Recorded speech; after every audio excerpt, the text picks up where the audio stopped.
জনেরা দেখো, শ্রাবণীদের হেসেলে হচ্ছে আজকে আলু পটল ডালের বড়া করে তরকারি। নিরামিষ দিনে কি খাবো করে মাথা খারাপ হয়ে যায়, তো এইভাবে একবার বানিয়ে খেয়ে দেখতে পারো, দারুণ লাগবে। বাটায় দিয়েছি আদা জিরে কাঁচা লঙ্কা টমেটো, জিরে ফোড়ন তেজপাতা ফোড়ন গোটা গরম মশলা ফোড়ন। আর ডালের বড়া হচ্ছে দু রকম ডাল আছে, মটর ডাল ছোলার ডাল, ওভারনাইট ভিজিয়ে রেখেছিলাম। কাঁচা লঙ্কা একটু আদা আর তোমার নুন হলুদ মিষ্টি দিয়ে বেটে নিয়েছি।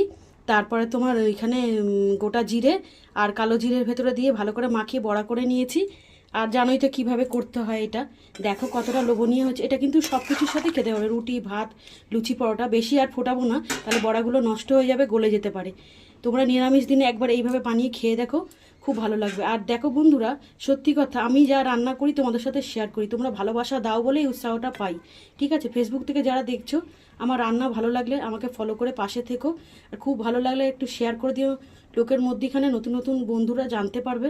ঠিক আছে, আর তোমাদের ভালোবাসা না থাকলে আমি এগোতে পারবো না। তোমরা সবাই সাপোর্ট করো, যেভাবে এতদিন সাপোর্ট করে এসছো। সম্পূর্ণ ভিডিওগুলো দেখো, ভিডিও রিলেটেড কমেন্ট করো। ঠিক আছে, কেমন লাগলো এই রেসিপিটা কমেন্ট করে জানাবে। একদম ঘরোয়া উপকরণ দিয়ে এইভাবে। আর বেশি শুকালে এই বড়ার ঝোলে সব তরকারিটা টেনে নেবে আর খেতে ভালো লাগবে না। এটা কিন্তু সব কিছু দিয়েই খেতে পারবে। রাখছি ভিডিওটা এখানে, দেখাবে অন্য কোনো ভিডিও নিয়ে অন্য কোনো রেসিপিতে।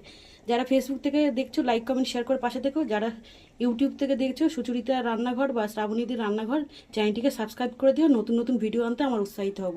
ঠিক আছে, সবাইকে ধন্যবাদ জানালাম। ভালো থাকবে, সুস্থ থাকবে সবাই। দেখছো বন্ধুরা কেমন টকবক করে ফুটছে, জাস্ট ঘি আর গরম মশলা দিয়ে আমি এই গ্যাসটা অফ করে দিলাম।